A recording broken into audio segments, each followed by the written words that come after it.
કોઈ ફેરફાર ન થયો. કેમ ફેરફાર ના થયો? પહેલી અને ત્રીજી વાટકીમાં કેમ ફેરફાર ના થયો?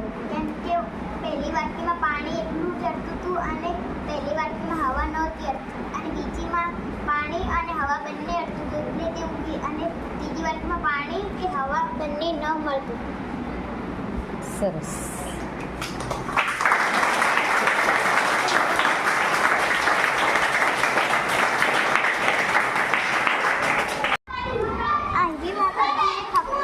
પાણી જ મળ્યું અને હવા ના મળી તેથી તે ના ઊંઘી અને આને ખાલી ફક્ત હવા મળી અને પાણી ના મળ્યું એટલે તેના અંકુર ફૂટ્યા નહીં અને આને હવા અને પાણી બંને મળ્યું એટલે તેના અંકુર ફૂટ્યા.